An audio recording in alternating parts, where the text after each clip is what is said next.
Hi students, welcome to our channel. आज के video में हम लोग डिस्कस करने जा रहे हैं कि marks versus expected rank in JEE main 2021 ये क्या हो सकता है, इसके बारे में हम आपको डिटेल में बताएंगे।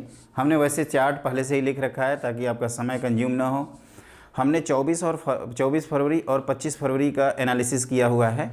जो पीसीएम पेपर था सब्जेक्ट वाइज ओवरऑल मिला के ये आपके मार्क्स हैं आउट ऑफ 300। और ये हमने 24 फरवरी शिफ्ट 1, 24 शिफ्ट 2, 24 शिफ्ट 1, शिफ्ट 1, ये हमने 4 पेपर की एनालिसिस की हुई है। 2 पेपर अभी 26 फरवरी और का मॉर्निंग और इवनिंग शिफ्ट का भी एक वीडियो बनाएंगे।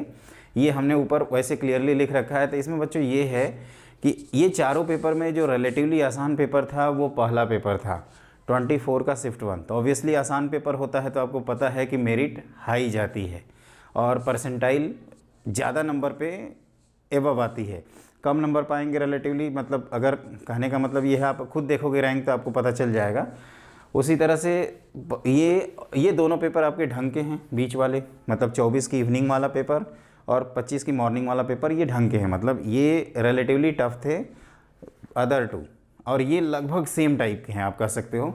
लेकिन हाँ, इनमें और इनमें सबसे ईजीएस्ट पेपर अगर प्रायोरिटी डिसाइड करोगे तो सबसे ईजीएस्ट 1, फिर 2, वो रैंक से आपको पता चल जाएगा, फिर 3 और 4 ये ऑलमोस्ट सेम टाइप के हैं, है ना। आप रैंक का भी ज़्यादा वेरिएशंस नहीं देखोगे। अगर आप देखोगे तो इन दोनों में ये टफ है, मतलब ये रिलेटिवली टफ है। अगर प्रायोरिटी देखें तो सबसे इजी वे में लिखें तो EG 1, EG 2, उसके बाद EG 3 और ये EG 4। क्लियर। अब देखो क्या है कि हमने ये 30 के मल्टीपल, आपको मालूम है बच्चों कि हम 1 से लेकर 300 के बीच में नंबर तो बता नहीं सकते। तो हमने एक स्लैब बनाया है, जैसे अगर किसी बच्चे के 120 के आसपास के नंबर हैं तो उसको 20, अगर वो 24 शिफ्ट 1 दिया है तो उसके 27,000 से 34,000 के बीच में रैंक आएगी।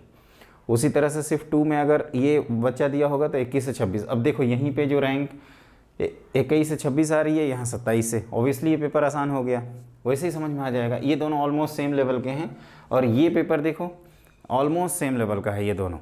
तो यहाँ पे रैंक का कंपैरिजन नहीं होता, ये तो मान लीजिए लो मेरिट होती है। मेन पता चलता है ये 3 जो स्लॉट है ना, ये स्पेशली 150, 180 और 200। तो अगर किसी, हम आपसे पहले से ही कहते हैं कि 180 एक सम्मानजनक स्कोर होता है, और 180 पे आप हर हाल में आप देखिए 180 के आसपास तो आप विद इन 10,000 रैंक हैं। हम आपसे ये भी कहते थे कि 180 लाओ, 10,000 रैंक पाओ और NIT ले जाओ। तो यहाँ पे बच्चों क्या है कि जैसे आप मान लीजिए 150 नंबर पाते हैं तो यहाँ 12 से 15,000 रैंक, ये मतलब 1000 रैंक है, और 9 to 11,000, 9 to 11,000, 12 से 15, मतलब ये दोनों पेपर का लेवल सेम है। इन दोनों पेपर का लेवल ऑलमोस्ट सेम है इस लेवल पे। अब यहाँ पे देखिए 180 नंबर अगर स्कोर पढ़ते हैं तो 7 से 9,000 रैंक, 5 से 6,000 रैंक। अब 5 से 6,000 में एक भी आ जाए ना तो इससे बाहर नहीं आएगी, इतना आप ध्यान रखिएगा। और ये 4 से 5,000, 5 से 6,000। अब यहाँ पे देखिए ये दोनों सेम लेवल के हो गए। ऑब्वियसली डिफ़िकल्टी क्या है, सबसे ज़्यादा इस पेपर की है। उसी तरह से अगर 210 नंबर अगर आप पाए हैं तो आपका जो नंबर है, जो रैंक है वो 3 से 4,000 के बीच में आएगी। हम थोड़ा शॉर्ट में लिखे हुए हैं, 2 से 2600 के बीच में आएगी, ये 1400 से 1800 और 2 से 3,000। मतलब आप फिर से कह सकते हो ये पेपर रिलेटिवली 25 का मॉर्निंग वाला, ये मॉर्निंग पेपर रिलेटिवली टफ था इन चारों पेपर में। अब आज का पेपर 26 का, 27 का, 26 का भी पेपर ऑलमोस्ट इसी से मिलता जुलता आया है। तो अब 240 नंबर अगर पाए हैं तो 240 तो बहुत अच्छा स्कोर माना जाता है ना, बहुत अच्छा। मतलब 1500 के अंदर रैंक आ जाएगी और ऑलमोस्ट 1400 से 1800, 600 से 900, 800, 600 से 1000, मतलब 240 अगर नंबर पा रहे हैं तो 1500 के रैंक के अंदर हर हाल में आएंगे, चाहे कुछ भी हो जाए। और 270 तो पूछिए ही मत, ये तो मान लीजिए एकदम टॉप ब्रैकेट होता है। टॉप ब्रैकेट का मतलब कि अगर आपके 270 नंबर हैं तो हर हाल में आपकी रैंक जो है वो 600-700 के अंदर ही रहेगी। मतलब आप कह सकते हो कि आपकी जो रैंक है यहाँ विद इन हमें 3 डिजिट रैंक लिखनी चाहिए। 3 डिजिट में कोई भी रैंक हो सकती है और ज़्यादातर चांस है कि आप विद इन 600-700 के आसपास रहेंगे। तो ये बच्चों है एनालिसिस। इसमें बस हमें ये देखना है कि अगर मान लीजिए अभी तक हमने अच्छा नहीं किया है, जैसे कई बच्चे होंगे जो अचीव कर लिए होंगे, तो ये हम आपको हमेशा सजेस्ट करेंगे बच्चों कि ये जो लाइन है ना, ये जो लाइन है इसको हम एक बॉर्डर लाइन कंसीडर करते हैं।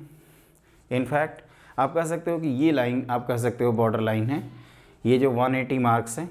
और 180 के जो एबव बच्चे हैं, ये वाले जो बच्चे हैं, ये स्पेशली अब एडवांस पे फोकस करें, है ना। इनको अब जेई मेन देने से कोई ज़्यादा खास फ़ायदा होगा नहीं, क्योंकि 180 मतलब आप देख रहे हो विदिन 1000 रैंक आ जाएगी। हाँ, कुछ बच्चों को लगता है कि नहीं इम्प्रूव देना चाहिए, तो वो आप अप्रैल अटैम्प्ट में कर सकते हो। मार्च में तो टाइम कम मिलेगा थोड़ा सा। और जो बच्चे 120 और 150 के हैं वो डेफिनेटली एक अटैम्प्ट को ज़्यादा दें। मार्च अटैम्प्ट में आपके 20 डेज़ ही रहे, तो मैं सजेस्ट करूंगा कि आप अप्रैल अटैम्प्ट को ज़्यादा टारगेट करें, या मार्च को भी एकदम जान जी लगा के दें, ताकि आपका एडवांस का पेपर अच्छा हो। मई अटैम्प्ट को कंसीडर मत करिएगा, क्योंकि मई अटैम्प्ट में क्या होगा, बोर्ड के भी पेपर चलेंगे और रिलेटिवली कंपटीशन उस समय तक थोड़ा सा टफ हो जाएगा। ऐसा नहीं है कि बहुत टफ हो जाएगा, मतलब ये होगा कि जो अभी 150 पे जो रैंक आ रही है, माने 12 से 15,000, वो अब 180 पाओगे तो आएगी, मतलब 20-25 नंबर का ही डिफरेंस होगा, लेकिन हो जाएगा। तो मेरा मानना है ये बच्चों की जो 180 या 180 से एबव बच्चे नंबर पा रहे हैं वो एडवांस पे टारगेट करें। और ये भी ध्यान रखें कि जेई मेन और जे एडवांस के पेपर में कोई कोरिलेशन नहीं है।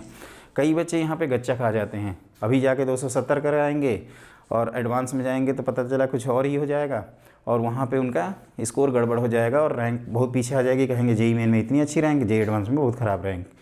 तो आप क्या करिए, इत्मीनान से, मैंने जस्ट एक आपको बताया कि आपको सेफ़ मार्क क्या है। सेफ़ मार्क है 180। अगर आप 180 प्लस हैं तो आपकी परसेंटाइल भी आपकी बहुत अच्छी आएगी। आप देखिएगा 99 परसेंटाइल आप बेंचमार्क क्रॉस कर जाएंगे। 99 नहीं क्रॉस कर, 99 डेफिनेटली क्रॉस कर जाएंगे, क्योंकि 99 पे ही ये सारे रैंक तो हमने दिया है। लगभग 6 से 7 लाख बच्चे जो इस बार दे रहे हैं पेपर, तो 99 परसेंटाइल का मतलब 6 से 7 हज़ार रैंक आ गई आपकी। तो ये ध्यान रखिएगा बच्चों। और दूसरी चीज़ ये है इसमें सबसे इम्पॉर्टेंट चीज़, कि आप जिस चीज़ का प्रिपरेशन कर रहे हैं उसको आप टारगेट करिए। जैसे आपका मेन फोकस एडवांस है और आप 180 एबव हैं, तो आप एडवांस पे टारगेट करिए। अब आपको जेई मेन देने होने की कोई ज़रूरत नहीं है, फालतू का टाइम किल होगा। अगर आपको देना भी है तो मैं आपको सजेस्ट करूंगा कि अगला अटैम्प्ट दे दें, उसके बाद एडवांस के लिए, क्योंकि एडवांस के लिए आपको ज़्यादा मेहनत करनी पड़ेगी। और एडवांस का पेपर ऐसे घल्लू मल्लू नहीं आता है ना। उसमें टिपिकलिटी आएगी, जैसे कि जेई 2020 में हुआ था। जेई मेन का बहुत पेपर आसान और 20 दिन बाद एडवांस ने चपका दिया सबको। तो वो ध्यान रखना, वैसा गलती नहीं करेंगे और पेपर अच्छे से करना, है ना। ये मैंने लिख रखा है, आप चाहें तो इसमें जो भी आपका स्कोर है। और हाँ, कई बच्चे जैसे 120 भी नंबर नहीं पाए हैं तो वो डीमोटिवेटेड ना हों, वो भी मेहनत करके 120 को, जैसे मान लीजिए किसी बच्चे का 100 नंबर है तो वो उसको 200 नंबर बना देगा, बस उसके लिए थोड़ी सी मेहनत चाहिए बच्चों। तो मुझे उम्मीद है आपको ये एनालिसिस पसंद आई होगी। जल्दी ही मिलते हैं, 26 का पेपर की एनालिसिस करनी है। Wish you all the best.